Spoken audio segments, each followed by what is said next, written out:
السلام علیکم ورحمت الله وبرکاته. تاسو د غریب سړي غوا لیدل کنه؟ د غریب سړي غوا به نن وایو. د غریب سړي څنګه غوای؟ زموږ اچۍ غوا، زموږ وطنۍ غواګانې، زموږ بجوړۍ غواګانې، زموږ افغانۍ غواګانې، دا چې دي دا دې ته موږ د غریب سړي غواګانې وایو. د غریب سړي په غوا کې د مالدار سړي په غوا کې څه فرق دی؟ مالدار سړي غوا به څه ته وایي چې فریزین د امریکې نه راغلي، د هالند نه راغلي، د نورو ممالکو نه راوستي، په 8 لک روپۍ 10 لک روپۍ باندې غوای. په هغې او په دې زموږ وطنو غواګانو کې په دې کې څه فرق دی او په دې کې چې دی څه خصوصیات دي او په هغې کې څه خصوصیات دي. مختصر الفاظو کې به انشاءالله دا خبرې راغونډو. ټول ناولۍ خبره دا چې زموږ وطنۍ غواګانې اچۍ غواګانې چې ته موږ وایو، دا اچۍ غواګانې دا په سایز کې وړوکي فریزن غواګانې غټې غټې غواګانې. دغه شانتې زموږ اچۍ غواګانې چې دی دا لږ خوراک کوي. فریزن غواګانې ډېر ډېر خوراک کوي. اچۍ غواګانې چې کومه دا لږ پرې وښو مخو پرې ګیا میا باندې هم مړېږي. او فریزن غوا به خامخا های کنسنټریټ پروټینز او دغه شانتې ونډې دغه شانتې کل او یو څه بل څه دا ټول به هغې له ورکوې. د هغې نه بغیر هغه ته له شوده نه درکوي. زموږ وطنۍ غواګانې چې کومې دا په رنګ کې سرې او سپینې، اکثر د دوی د غرې چې کومې دا ټوټل سپینې او دا سره چې کومې دا اکثر د هندوکانو په شانتې دا ویښته د لښکرې د هندوکانو په شانتې دا لاندې راغرې تک سپینې، دغه شان د خپو راخوا دا زګونه سپینې، د لکۍ دا سر هم سپینې، اکثر یې شونډک هم سپینې. زموږ دا چې غواګانې چې کومه دي دا ناپیده کېږي، ورځ په ورځ کمیږي، ختمیږي. د دې څه وجوهات دي؟ د دې وجوهات دا دي چې موږ د وړوکي غواګانو شوق پرېښی دی، حالانکې دا ډېره زیاته خرابه خبره نه. زه وایم چې یو کس دی د هغې ډېرې ګیاګانې، ډېر پټي، ډېرې لانجې منجې، ډېرې قصې نشتي او ډېرې فارمینګ نه کوي، خپل کور دپاره غوا ساتي، نو دې له پکار ده چې اچۍ غوا وساتي. د دې یو څو وجوهات دي. اولۍ وجه ده لږ خوراک کوي او تا له برابر شوده درکوي. بل د دې شوده د فریزن په شودو کې د ځمکې او د اسمان فرق دی.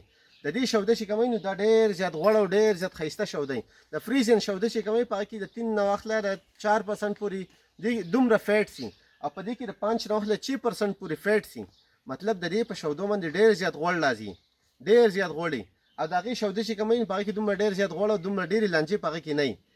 د هغې شوده چې کوموي په هغې کې یو دروند بوی، د ونډو بوی پکې، د کلو بوی پکې، یو دروند بوی پکې. د دې شوده چې کومه دي دا خو د جړې بوټي خوري، دا د واښه خوري، دا چې دی نو د توتانو پاڼې ورته راوڅنډې دا هم خوري، دا هر سره خوري. نو په دې کې یو قدرتي سمیل وي چې هغه قدرتي سمیل په وجود باندې ډېر ښه اثرات پرې باسي. بله خبره ده چې دا زموږ د وطنۍ غواګانې خوراک کم کوي، خو دا شوده موږ له د 3 نه واخله 6 کیلو پورې دا مطلب موږ له اوسط شوده راکوي. 3 کیلو نه واخله 6 کیلو پورې د اوسط موږ له شوده راکوي. که هغه حساب موږ وکړو د فریزن غواګانو، نو فریزن غواګانې تا له به ډېر زیات شوده درکوي، 20-25 کیلو به درکوي، خو هغه تا له خوراک هم ډېر زیات کوي. نو که ستا دومره وس نه کېږي، دومره ستا مطلب دومره تا خواري و خسکۍ نه شي کولی، نو ته بیا فریزن غواګانې مه ساته، ته بیا ځان له وړوکې اچۍ غوا پیدا کړه. بله خبره په دې کې دا ده چې زموږ د اچۍ غواګانې چې کومه دي دا اډاپټیبل دي، د دې غریزي علاقو څخه دا اډاپټیبل دي. مطلب په دې غریزو علاقو کې چې دا څومره دا ته پرېږدې نو دا په خپل هم سریږي، ګرځي راګرځي. او فریزن غواړي چې بهر پرېښودن، یو به د نظر د لاسه خلکو وړي او بل چې چېرته به دړۍ نه لیدلي بیا به چې دی بیا پسې ګرځي. نو اچۍ غواګانې دا اډاپټیبل دي، دا د دې غریزو علاقو سره اډاپټیبل دي. بل دا ډیزیز ریزسټنس دي، دا چې کومه زموږ علاقو کې کوم بیماریان راځي هغه دې ته ریزسټنټ دي.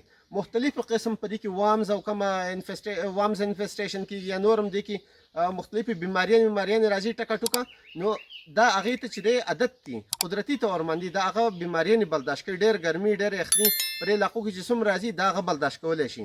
خو فریزن غواګانې چې دلته راوستې یو 3-4 کونې مر وخته، نو په سبا له پکې تیلیریا، په بل سبا پکې ناپلازمه، په بل سبا به راپرېوتي 20 غویمې به په دې کې. نو دا اچۍ غواګانې د فریزن غواګانې په نسبت باندې زیات بیماري برداشت کوي. بله خبره په دې کې دا ده چې د اچۍ غواګانې چې کومه دي خلک وایي دا زر نه بلاربېږي. نو دا خبره ډېر غلطه خبره ده.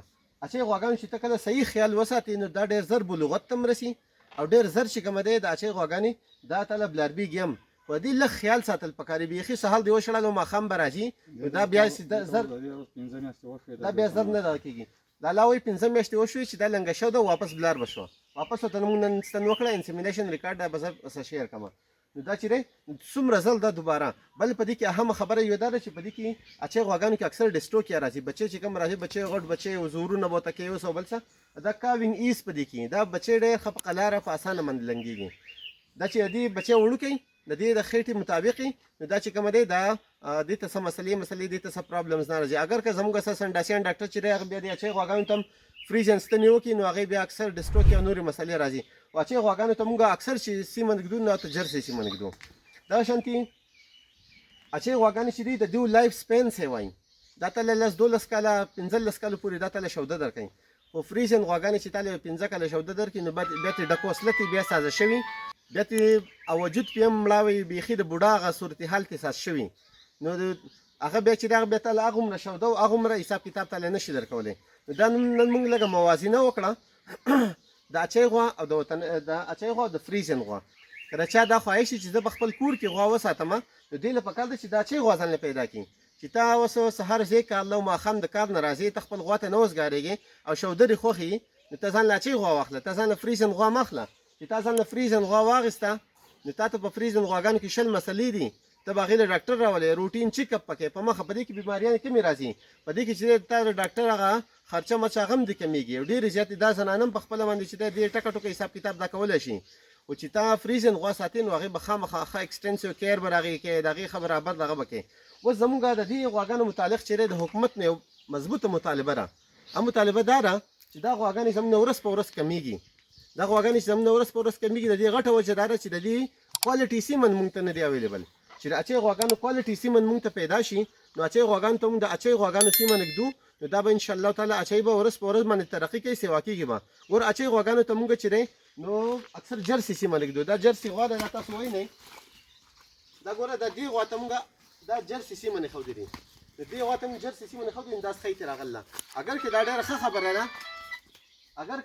خبره ده چې دا اچۍ چې دی د اچۍ او د جرسي کراس دا ډېر زیات بهتریني د اچۍ او د جرسي کراس چې دی د دې شوده هم ډېر زیات مزدار وي او شوده هم ډېرې. خو خبره دا ده چې موږ ته اچۍ غواګانې پکار دی موږ له پیور سیز پکار دی قدرتي سیز موږ له پکار دی. نو د هغې لپاره دا خبره دا زموږ یو غټه مطالبه ده د حکومت نه چې موږ ته د اچۍ غواګانو ریسرچ سنټر او دغه شانتې د اچۍ غواګانو چې کومه کوالټي سیمن دي د دې لپاره سیمن پروډکشن یونټس دي دا موږ تیار کړي او په مارکیټ کې دغه شانتې د عوامو لپاره خصوصا د باجوړ خصوصا د دیر د اپل دیر لول دیر ملکانډ سوات د دې نږدې غریزو علاقو لپاره چې دی دا ډېر بهترین اډاپټبل غواګانې دي. نو چې د دې لپاره دا سیمن دا موږ ته پرووایډ شي او دا اچۍ غوا ته د اچۍ سیمن کله موږ دو انشاءالله اچۍ به ورځ په ورځ ترقي کوي. زموږ زمیندار دي کامیابي زموږ غریب سړی دي کامیابي الله دې وکړي زموږ پر وطن کې امن راشي او ورځ په ورځ باندې زموږ زمیندار زموږ غریب سړی دا ترقي کوي. الله په امان. السلام علیکم.